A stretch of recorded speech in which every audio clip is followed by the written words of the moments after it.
السلام علیکم ورحمۃ اللہ وبرکاتہ۔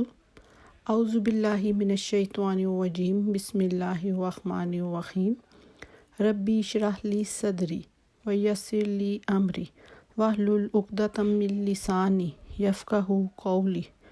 ربی زدنی علما، اللہم فقہنا فی الدین۔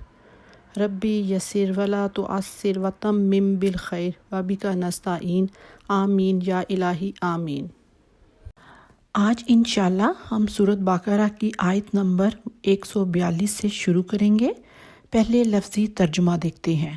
آیت نمبر 142 ہے، سایقولو عن قریب کہیں گے، السفہاء بے وقوف، من الناس لوگوں میں سے، ماں کس چیز نے، واللہم انہیں پھیر دیا ہے، عن قبلاتہم ان کے قبلے سے، اللاتی کانوا جو سب تھے، علیہا اس پر، قل آپ کہہ دیجئے، للہ اللہ کے لیے ہے، المشرق مشرق، والمغرب اور مغرب، یہدی وہ ہدایت دیتا ہے، من یشاء جسے چاہتا ہے، الی صراط مستقیم سیدھے راستے کی طرف۔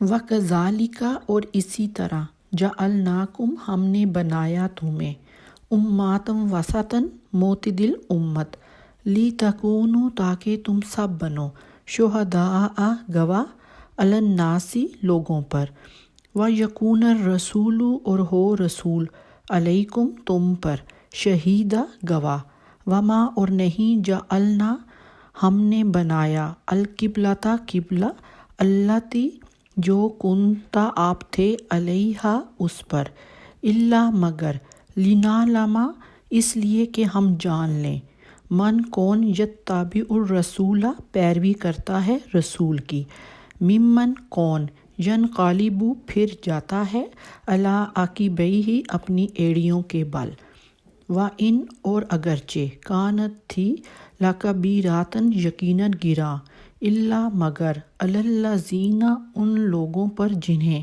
ہدی اللہ ہدایت دی اللہ تعالیٰ نے، وما اور نہیں، کان اللہ ہے اللہ تعالیٰ، لیضیع تاکہ وہ ضائع کرے، ایمانکم تمہارا ایمان، ان اللہ بے شک اللہ تعالیٰ، بالناس لوگوں پر، لرؤوف یقیناً شفقت کرنے والا، رحیم بڑا مہربان ہے۔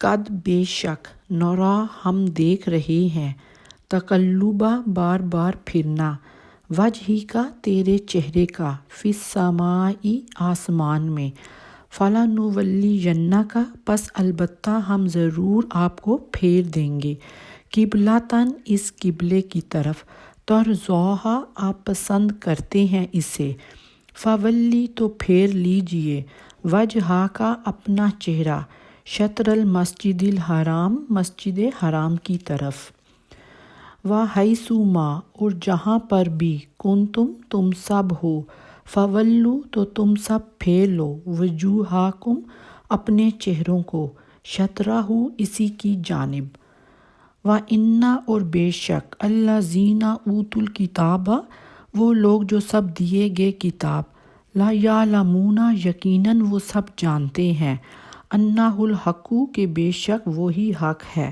من ربہم ان کے رب کی طرف سے، وما اللہ اور نہیں ہے اللہ تعالیٰ، بغافل بے خبر، اما اس سے جو، یعملون وہ سب کر رہے ہیں۔ وَلَئِنْ اور البتہ اگر، آتیتا آپ لے آئیں، الذین اوتوا الکتاب ان لوگوں کے پاس جو سب دیے گئے کتاب، بکل ہر قسم کی، آیات نشانی، ما تابعوا نہیں وہ سب پیروی کریں گے، قبلتک آپ کے قبلے کی، وما اور نہیں، انت بتابع آپ پیروی کرنے والے، قبلتہم ان کے قبلے کی، وما اور نہیں، بعضهم ان سب میں سے کوئی، بتابع پیروی کرنے والا ہے، قبلۃ بعض کسی دوسرے کے قبلے کی، اور لئن البتہ اگر، اتبعت آپ نے پیروی کی، اہواءہم ان کی خواہشات کی، من بعد ما اس کے بعد کہ، جاءک آپ کے پاس آ چکا ہے، من العلم علم، انا کا بے شک آپ، اذن تب، لامن الظالمین یقیناً ظالموں میں سے ہو جائیں گے۔ الذین وہ لوگ جو آتیناہم ہم نے دی ان کو، الکتاب کتاب، یعرفونہ وہ سب پہچانتے ہیں اسے، کما جیسا کہ، یعرفون وہ سب پہچانتے ہیں ابناءہم اپنے بیٹوں کو، وَإِنَّ اور بے شک، فریقاً ایک گروہ، منہم ان میں سے، لا یکتمون البتہ وہ سب چھپاتے ہیں، الحق کا حق کو، حالانکہ ہم یعلمون وہ سب جانتے ہیں۔ الحق حق ہے، من ربی کا تیرے رب کی طرف سے، فلا پس نہ، تکونن آپ ہرگز ہونا، من الممترین شک کرنے والوں میں سے، اور لکل ہر ایک کے لیے، وجہاتن ایک جہت ہے، ہوا وہ، مولیہا رخ کرنے والا ہے اس کی طرف، فاستبقوا پس تم سب سبقت لے جاؤ، الخیرات نیک کاموں میں، اینما جہاں کہیں بھی، تکونوا تم سب ہوگے، یاتی لائے گا، بکم اللہ تم کو اللہ تعالیٰ، جمیعاً اکٹھے، ان اللہ بے شک اللہ تعالیٰ، علی کل شیء قدیر ہر چیز پر قادر ہے۔ الفاظ کی وضاحت ہے۔ آیت نمبر 142 ہے، سایقولو، قاف الف لام اس کا روٹ ورڈ ہے۔ یہاں پر آپ دیکھیں کہ جب بھی کسی لفظ سے پہلے سین زبر سا یا سوف آ جائے تو اس کا میننگ ہم فیوچر میں کرتے ہیں، یعنی مستقبل میں کرتے ہیں۔ یہاں پر ہم اس کا مطلب کر رہے ہیں سایقولو، ان قریب کہیں گے، یعنی ابھی یہ کہا نہیں گیا لیکن کہا جائے گا۔ تو یاد رکھیے کہ قرآن میں جہاں کہیں پر سین زبر سا یا سوفا آئے تو اس کا میننگ ہم ہمیشہ مستقبل میں کریں گے۔ آسفہاء، آپ نے یہ لفظ پہلے پارے کے بالکل شروع میں پڑھا تھا، سین فا ہا اس کا روٹ ورڈ ہے، سفیہن کہتے ہیں بے وقوف کو، واللہم واو لام یا اس کا روٹ ورڈ ہے، قبلاتہم قاف با لام اس کا روٹ ورڈ ہے، قبلہ اسی روٹ ورڈ کے ساتھ ہے۔ اب آپ کچھ ورڈز ایسے دیکھیں گے جو اس رکوع میں بار بار ریپیٹ ہوں گے، تو ان کو آپ نے ایک ہی دفعہ میں اچھے سے سمجھ لینا ہے تاکہ بار بار آپ کو ان کی میننگز یاد نہ کرنے پڑیں۔ جس طرح قبلاتہم ہے اور شطرہ ورڈ ہے، اس طرح کچھ اور ورڈز بھی آئیں گے جو ایک ہی میننگز کے ساتھ بار بار ریپیٹ ہو رہے ہیں۔ اب المشرق المغرب یہ اردو زبان میں بھی ہم استعمال کرتے ہیں، شین را قاف اس کا روٹ ورڈ ہے اور مغرب کا روٹ ورڈ ہے غین را با، یہدی ہا دال یا، ہدن اور ہدایت آپ نے نام سنا ہوگا، نور الہدا ہدایت کی روشنی، ہدایت جو ورڈ ہے اسی سے آتا ہے۔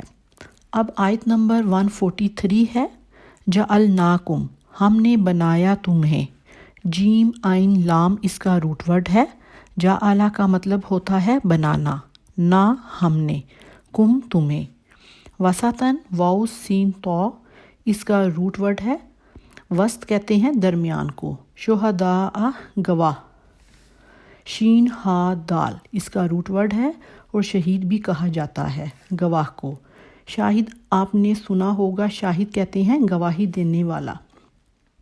آگے دیکھیں، شہیدن سیم روٹ ورڈ کے ساتھ، وہاں تھا شہداء اور یہاں ہے شہید، تو دونوں کے روٹ ورڈ سیم ہیں، شین ہا دال، اور دونوں کے میننگز بھی سیم ہیں، گواہ۔ قبلتا دوبارہ آ گیا، یتابعو تا با عین اس کا روٹ ورڈ ہے، ینقلبو قاف لام با اس کا روٹ ورڈ ہے، ہدا دوبارہ آ گیا، وہاں پر ہدا آیا تھا، یہاں پر ہدا آ گیا، ہا دال یا اس کا روٹ ورڈ ہے۔ آگے دیکھیے، لیجزیٰ تاکہ وہ ضائع کریں، ذات یا عین اس کا روٹ ورڈ ہے، بالناسی نون واو سین اس کا روٹ ورڈ ہے، ہم اردو زبان میں کہتے ہیں عوام الناس، ٹھیک ہے، تو یہ جو ہے اسی سے ہے۔ رحیم یہ ہم نے پہلے پارے میں بھی پڑھا تھا، سورۃ الفاتحہ میں الرحمن الرحیم میں۔ را ہا میم اس کا روٹ ورڈ ہے۔ اب آیت نمبر 144 دیکھیں۔ تقلبہ دوبارہ سے اس کا روٹ ورڈ آیا ہے قوف لام با۔ وجہ کا واو جیم ہا، عربی زبان میں وجہن چہرے کو کہا جاتا ہے۔ قبلتن پھر سے آ گیا، اب وجہ کا دوبارہ آ گیا، پہلے وجہ ہی کا آیا تھا، اب وجہ کا آیا ہے۔ شطرہ شین تو را اس کا روٹ ورڈ ہے۔ لا یعلمون عین لام میم، اور آیت کے آخر میں یا معلون عین میم لام اس کا روٹ ورڈ ہے۔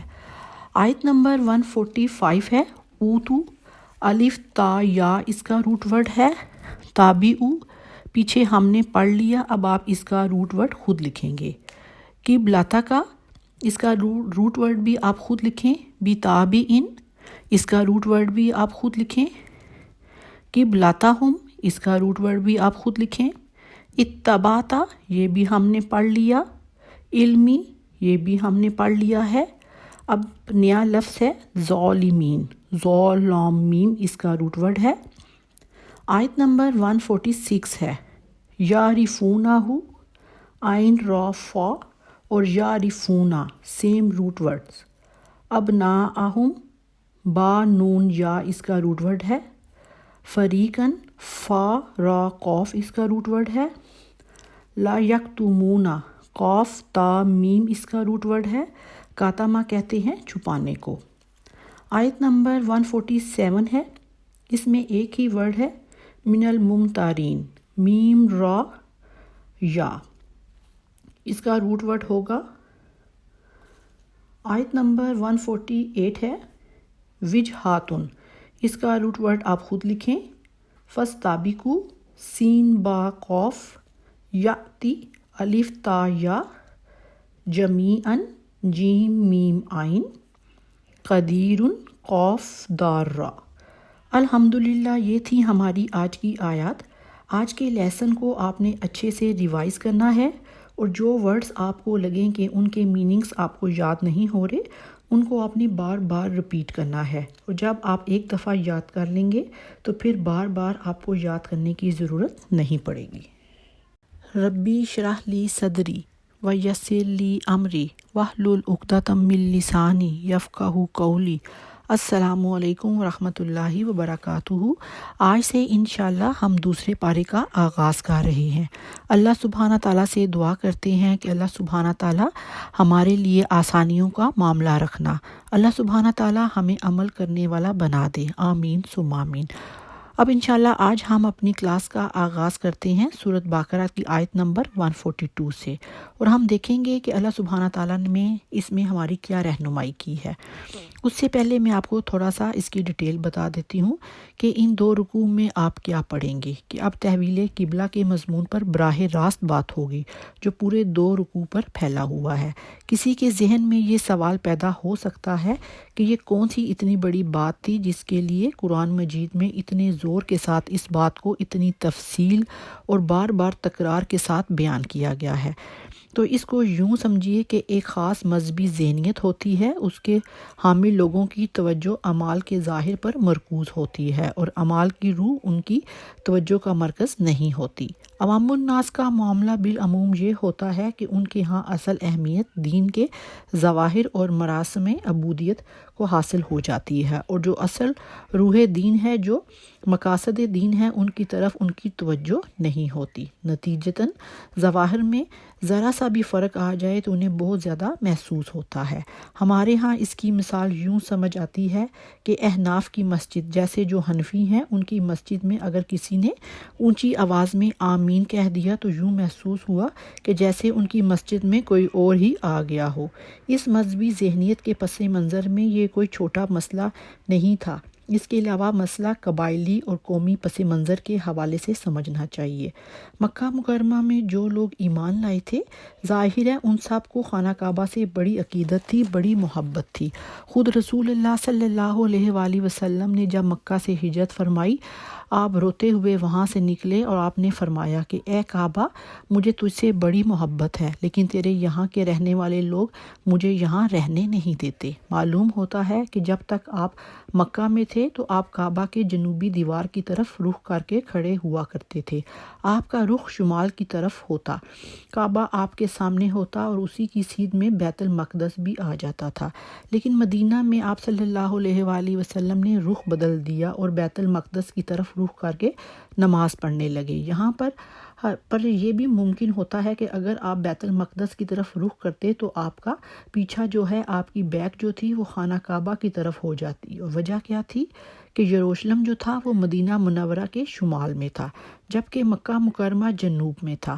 مگر خانہ کعبہ کی طرف رخ کرتے ہیں تو بیت المقدس کی طرف پیٹھ ہو جاتی، اور بیت المقدس کی طرف رخ کرتے تو خانہ کعبہ کی طرف پیٹھ ہو جاتی۔ چنانچہ اب اہل ایمان کا امتحان ہو گیا کہ آیا وہ محمد صلی اللہ علیہ وآلہ وسلم کے فرمان کی پیروی کرتے ہیں یا اپنی پرانی عقیدتوں اور پرانی روایات کو زیادہ اہمیت دیتے ہیں۔ اور جو لوگ مکہ مکرمہ سے آئے تھے ان کی اتنی تربیت ہو چکی تھی کہ ان میں سے کسی کے ساتھ بھی یہ مسئلہ پیدا نہیں ہونا تھا، کیونکہ وہ سمیعنا و اطعنا پر جم چکے تھے۔ پھر جب یہ حکم آ گیا کہ اب اپنا رخ مسجد حرام کی طرف پھیر دو، تو اب یہ مسلمانوں کا امتحان تھا جو مدینہ میں رہنے والے تھے۔ اس کی وجہ یہ تھی کہ ان میں سے بعض یہودیت ترک کر کے ایمان لائے تھے۔ مثلاً عبداللہ بن سلام رضی اللہ تعالیٰ عنہ علماء یہود میں سے تھے، لیکن جو اور دوسرے لوگ تھے وہ بھی علماء یہود کے زیر اثر تھے، اور ان کے دل میں بھی بیت المقدس کی عظمت تھی۔ جب انہیں بیت اللہ کی طرف رخ کرنے کا حکم ہوا تو یہ ان کے لیے ان کے ایمان کا امتحان تھا۔ بعض لوگوں کے دلوں میں یہ خیال پیدا ہو سکتا تھا کہ اگر اصل قبلہ بیت اللہ ہے تو ہم اب تک بیت المقدس کی طرف رخ کر کے جو بھی نمازیں پڑھی ہیں ان کا کیا بنے گا؟ کیا وہ نمازیں ضائع ہو جائیں گی؟ چنانچہ اس اعتبار سے بھی بڑی تشویش پیدا ہوئی۔ اس کے ساتھ ساتھ ایک مسئلہ سیاسی طور پر بھی پیدا ہوا کہ یہود اب تک یہ سمجھ رہے تھے کہ مسلمانوں اور محمد صلی اللہ علیہ وآلہ وسلم نے ہمارا قبلہ اختیار کر لیا ہے، تو گویا ہمارے ہی پیروکار ہیں، لہٰذا ہمیں ان کی طرف سے کوئی خاص اندیشہ نہیں ہے۔ لیکن چونکہ اب تحویل قبلہ کا حکم آ گیا تو ان کے کان کھڑے ہو گئے کہ یہ تو کوئی نئی امت ہے اور ایک نئی امت کی تشکیل ہو رہی ہے۔ چنانچہ ان کی طرف سے مخالفت میں شدت پیدا ہو گئی۔ اور آیت نمبر 142 میں اللہ سبحانہ تعالیٰ فرماتے ہیں، ان قریب کہیں گے بے وقوف لوگوں میں سے کس چیز نے انہیں پھیر دیا ہے ان کے قبلے سے جو سب تھے اس پر، یعنی 16-17 مہینے تک انہوں نے بیت المقدس کی طرف رخ کر کے نماز پڑھی تھی، اب انہیں بیت اللہ کی طرف کس چیز نے پھیر دیا؟ اللہ سبحانہ تعالیٰ فرماتے ہیں، کہہ دیں کہ اللہ ہی کے لیے ہے مشرق اور مغرب۔ یہ وہی الفاظ ہیں جو 14ویں رکوع میں تحویل قبلہ کی تمہید کے طور پر آئے تھے کہ اللہ تعالیٰ کسی ایک سمت میں محدود نہیں ہے، بلکہ مشرق و مغرب، شمال و جنوب سب اسی کے ہیں۔ اور اللہ سبحانہ تعالیٰ فرماتے ہیں، وہ جس کو چاہتا ہے سیدھی راہ کی طرف ہدایت دیتا ہے۔ اور آیت نمبر 143 میں اللہ سبحانہ تعالیٰ فرماتے ہیں کہ اے مسلمانوں، اسی طرح تو ہم نے تمہیں ایک امت وسط بنایا ہے۔ اب یہ غور کرنے کی بات ہے اور اللہ سبحانہ تعالیٰ سے دعا کریں کہ اے اللہ سبحانہ تعالیٰ ہمیں اس پر جما دے۔ اب یہ خاص بات کہی جا رہی ہے کہ اے مسلمانوں، تم اس تحویل قبلہ کو معمولی بات نہ سمجھو، یہ علامت ہے اس بات کی کہ اب تمہیں وہ حیثیت حاصل ہو گئی ہے تاکہ تم لوگوں پر گواہ ہو اور رسول تم پر گواہ ہو۔ اب یہ تمہارا فرض منصبی ہے کہ رسول اللہ صلی اللہ علیہ وآلہ وسلم نے جس دن کی گواہی تم پر اپنے قول و عمل سے دی ہے، اسی دن کی گواہی تمہیں اپنے قول و عمل سے پوری نوع انسانی کو دینی ہے۔ اللہ اکبر۔ اب تو محمد صلی اللہ علیہ وآلہ وسلم اور نوع انسانی کے درمیان واسطہ بن گئے ہو۔ اب تک نبوت کا سلسلہ جاری تھا، ایک نبی کی تعلیم ختم ہو جاتی یا اس میں تحریف ہو جاتی تو دوسرا نبی آ جاتا، اسی طرح پے در پہ انبیاء اور رسول چلے آ رہے تھے، اور ہر دور میں یہ معاملہ تسلسل کے ساتھ چل رہا تھا۔ اب محمد صلی اللہ علیہ وآلہ وسلم پر نبوت ختم ہو رہی ہے، لیکن نسل انسانی کا سلسلہ تو قیامت تک جاری رہے گا۔ لہٰذا اب آگے لوگوں کو تبلیغ کرنا، ان تک دین پہنچانا، ان پر حجت قائم کرنا اور شہادت علی الناس کا فریضہ سر انجام دینا کس کی ذمہ داری ہوگی؟ پہلے تو ہمیشہ یہی ہوتا رہا کہ اللہ سبحانہ تعالیٰ کی طرف سے جبرائیل علیہ السلام وحی لائے اور نبی صلی اللہ علیہ وآلہ وسلم کے پاس آ گئے۔ نبی نے لوگوں کو سکھا دیا۔ اب یہ معاملہ اس طرح ہے کہ اللہ سے جبرائیل وحی محمد صلی اللہ علیہ وسلم کے پاس، اور محمد صلی اللہ علیہ وسلم نے سکھایا تمہیں، یعنی ہمیں، اور ہمیں اب سکھانا ہے پورے نوع انسانی کو۔ تو اب تمہاری حیثیت درمیانی واسطے کی ہے۔ یہ مضمون سورۃ حج کی آخری آیات میں زیادہ وضاحت کے ساتھ انشاءاللہ آ جائے گا، تو یہ وہاں پر بھی ہم اس کی تفسیر دیکھیں گے۔ اور اللہ سبحانہ تعالیٰ نے یہاں پر جو فرمایا کہ وَكَذَلِكَ، اسی طرح، اس سے مراد یہ ہے کہ تحویل قبلہ اس کا ایک مظہر ہے۔ اس سے اب تم اپنی ذمہ داریوں کا اندازہ کرو، زیادہ خوشیاں مت مناؤ، بلکہ ایک بہت بڑی ذمہ داری کا جو بوجھ تم پر آ گیا ہے اس کو سوچو۔ یہ تو وہی بوجھ ہے جب ہم نے اپنے بندے محمد صلی اللہ علیہ وسلم کے کندھے پر رکھا تھا، تو ان سے بھی یہی کہا تھا جو سورۃ مزمل میں آتا ہے کہ اے نبی، ہم آپ پر ایک بھاری بار ڈالنے والے ہیں۔ وہی بھاری بار بہت بڑے پیمانے پر اب ہمارے کندھوں پر آ گئی ہے۔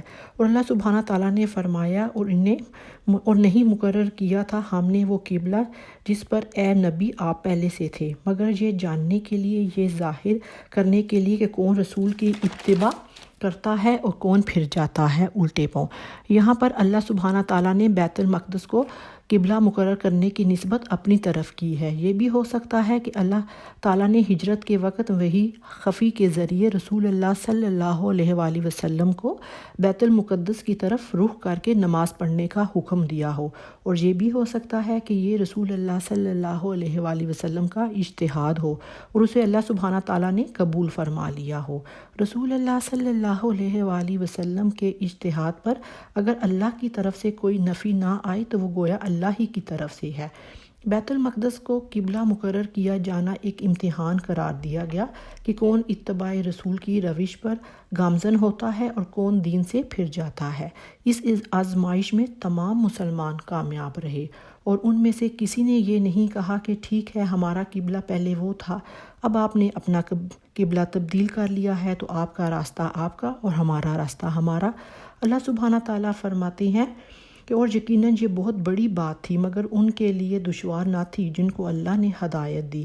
واقعہ یہ ہے کہ اتنی بڑی تبدیلی قبول کر لینا آسان بات نہ تھی، یہ بڑا حساس معاملہ تھا۔ پھر اللہ سبحانہ تعالیٰ نے فرمایا وَمَا كَانَ اللَّهُ، اللہ تعالیٰ ہرگز تمہارے ایمان کو ضائع کرنے والا نہیں ہے۔ ایمان سے مراد یہاں نماز ہے، جسے دین کا ستون قرار دیا گیا ہے۔ یہ بات اس تشویش کے جواب میں فرمائی جو بعض مسلمانوں کو لاحق ہو گئی تھی کہ ہماری ان نمازوں کا کیا بنے گا جو ہم نے 16 مہینے تک بیت المقدس کی طرف رخ کر کے پڑھی تھیں۔ مسلمان تو رسول اللہ صلی اللہ علیہ وآلہ وسلم کے حکم کے پابند ہیں۔ اس وقت رسول اللہ کا وہ حکم تھا، وہ اللہ کے ہاں مقبول ٹھہرا۔ اس وقت یہ حکم ہے جو تمہیں رسول کی جانب سے مل رہا ہے، اب تم اس کی پیروی کرو۔ اور پھر اللہ سبحانہ تعالیٰ فرماتے ہیں ان اللہ بالناس لرؤوف الرحیم، کہ یقیناً اللہ انسانوں کے حق میں بہت ہی شفیق اور رحیم ہے۔ اب آیت نمبر 144 میں اللہ سبحانہ تعالیٰ فرماتے ہیں بے شک ہم دیکھ رہے ہیں بار بار پھرنا آپ کے چہرے کا آسمان میں۔ یہاں پر معلوم ہوتا ہے کہ خود رسول اللہ صلی اللہ علیہ وآلہ وسلم کو تحویل قبلہ کے فیصلے کا انتظار تھا، اور آپ صلی اللہ علیہ وآلہ وسلم کو یہ ناپسند تھا کہ نماز پڑھتے ہوئے بیت اللہ کی طرف پیٹ کی جائے۔ چنانچہ آپ کی نگاہیں بار بار آسمان کی طرف اٹھتی تھیں کہ کب جبرائیل امین تحویل کعبہ کا حکم لے کر نازل ہوں۔ تو پھر اللہ سبحانہ تعالیٰ نے فرمایا سو ہم پھیر دیتے ہیں آپ کو اسی قبلے کی طرف جو آپ کو پسند ہے۔ اس آیت میں محمد صلی اللہ علیہ وآلہ وسلم کے لیے اللہ سبحانہ تعالیٰ کی طرف سے اتنی محبت، اتنی شفقت، اتنی عنایت کا اظہار ہے۔ ظاہری بات ہے کہ رسول اللہ صلی اللہ علیہ وآلہ وسلم کو بیت اللہ کے ساتھ بڑی محبت تھی، اس کے ساتھ آپ کا ایک رشتہ قلبی بھی تھا، اور اللہ سبحانہ تعالیٰ فرماتے ہیں پس آپ پھیر دیجئے خود کو مسجد حرام کی طرف، اے مسلمانوں جہاں کہیں بھی تم ہو اپنا چہرہ نماز میں اسی کی طرف پھیرو۔ اور یہ لوگ جنہیں کتاب دی گئی ہے جانتے ہیں کہ یہ تحویل قبلہ کا حکم حق ہے ان کے پروردگار کی طرف سے۔ تورات میں بھی یہ لکھا ہوا تھا کہ اصل قبلہ ابراہیمی بیت اللہ ہی ہے۔ بیت المقدس کو تو حضرت ابراہیم علیہ السلام کے 1000 سال بعد حضرت سلیمان علیہ السلام نے تعمیر کیا تھا، جسے ہیکل سلیمانی سے منسوب کیا جاتا ہے۔ پھر اللہ سبحانہ تعالیٰ فرماتے ہیں وَمَا اللَّهُ بِغَافِلٍ عَمَّا تَعْمَلُونَ کہ اللہ غافل نہیں ہے اس سے جو وہ کر رہے ہیں۔ اور آیت نمبر 145 میں اللہ سبحانہ تعالیٰ فرماتے ہیں اور البتہ اگر آپ لے آئیں ان لوگوں کے پاس جو سب دیے گئے کتاب ہر قسم کی نشانی تو پھر بھی وہ سب پیروی کریں گے تیرے قبلے کی، اور نہ وہ پیروی کرنے والے ہیں ان کے قبلے کی۔ حد یہ ہے کہ یہ خود آپس میں ایک دوسرے کے قبلے کی پیروی نہیں کرتے تھے، اگرچہ یہود و نصارہ سب کا قبلہ تو ایک ہی ہے۔ یہودی ہیکل سلیمانی کا مغربی گوشہ اختیار کرتے اور مغرب کی طرف رخ کرتے تھے، جبکہ نصارہ مشرق کی طرف رخ کرتے تھے، اس لیے کہ حضرت مریم علیہ السلام نے جس مقام میں اعتکاف کیا تھا اور جہاں فرشتہ ان کے پاس آیا وہ ہیکل کے مشرقی گوشہ میں واقع تھا، جس کے لیے قرآن حکیم میں مکاناً شرقیہ کا لفظ آیا ہے۔ عیسائیوں نے اسی مشرقی گھر کو اپنا قبلہ بنا لیا۔ پھر اللہ سبحانہ تعالیٰ فرماتے ہیں کہ اے نبی بالفرض اگر آپ نے ان کی خواہشات کی پیروی کی اس علم کے بعد جو آپ کے پاس آ چکا تو بلا شبہ آپ ظلم کرنے والوں میں سے ہو جائیں گے، معاذ اللہ۔ یہ بہت سخت آیت ہے۔ اب آپ دیکھیں کہ ہمیں بھی تو اس سے سبق لینا ہے نا، ہمارے پاس بھی تو اللہ سبحانہ تعالیٰ کا حکم آ گیا، تو پھر ہم کس کی پیروی کرتے ہیں، ہم کن سے امپریس ہوتے ہیں؟ اللہ سبحانہ تعالیٰ ہمیں ان تمام فتنوں سے محفوظ رکھے، آمین ثم آمین۔ اب آیت نمبر 146 میں اللہ سبحانہ تعالیٰ فرماتے ہیں وہ لوگ جو ہم نے دی ان کو کتاب وہ سب پہچانتے ہیں اسے جیسا کہ وہ سب پہچانتے ہیں اپنے بیٹوں کو، اور بے شک ایک گروہ ان میں سے ایسا ہے جو البتہ وہ سب چھپاتے ہیں حق کو، حالانکہ وہ سب جانتے ہیں۔ اور یہ بات ہم بہت پڑھیں گے کیونکہ اللہ سبحانہ تعالیٰ نے قرآن میں فرمایا اے نبی یہ آپ کو اس طرح پہچانتے ہیں جیسے یہ اپنے بیٹوں کو پہچانتے ہیں، اس کے باوجود بھی اگر یہ انکار کرتے ہیں تو اس کی وجہ یہ ہے کیونکہ یہ نہیں چاہتے کہ ان کو یہ ڈر ہے اگر ہم نے رسول اللہ صلی اللہ علیہ وآلہ وسلم کا اتباع کر لیا پھر ہماری اہمیت تو ختم ہو جائے گی، وہ لوگ جو ہمیں اہل علم سمجھتے ہیں وہ پھر ہماری عزت کرنا چھوڑ دیں گے۔ آیت نمبر 147 میں اللہ سبحانہ تعالیٰ فرماتے ہیں یہی حق ہے تیرے رب کی طرف سے، پس نہ تم ہرگز نہ ہونا شک کرنے والوں میں سے۔ اس آیت کا ترجمہ یوں بھی کیا گیا ہے حق وہی ہے جو آپ کے رب کی طرف سے ہے، اور پھر اللہ سبحانہ تعالیٰ فرماتے ہیں آپ ہرگز شک کرنے والوں میں سے نہ ہو جائیں۔ یہاں پر بات رسول اللہ صلی اللہ علیہ وآلہ وسلم سے کی جا رہی ہے، اور آپ صلی اللہ علیہ وآلہ وسلم کی وساطت سے دراصل ہر مسلمان کو یہ بات کہی جا رہی ہے کہ اس بارے میں کوئی شک و شبہ اپنے پاس مت آنے دینا کہ یہی تو حق ہے تمہارے پروردگار کی طرف سے۔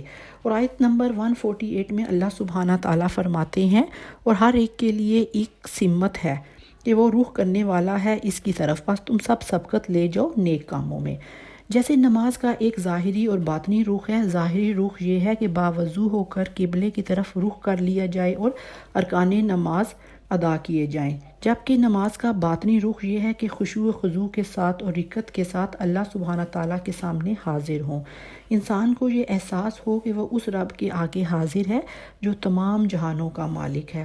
اور پھر اللہ سبحانہ تعالیٰ فرماتے ہیں جہاں کہیں بھی تم ہوگے اللہ تم سب کو جمع کر کے لے آئے گا، اللہ یقیناً ہر چیز پر قادر ہے۔ الحمدللہ یہاں پر ہماری کلاس ختم ہوتی ہے، اب انشاءاللہ اگلی کلاس میں آپ سے ملاقات ہوگی۔ دعا کرتی ہوں کہ اللہ سبحانہ تعالیٰ ہمیں دین کو پھیلانے والا اور نیکیوں میں بھاگنے والا بنا دے، آمین ثم آمین۔ السلام علیکم ورحمۃ اللہ وبرکاتہ۔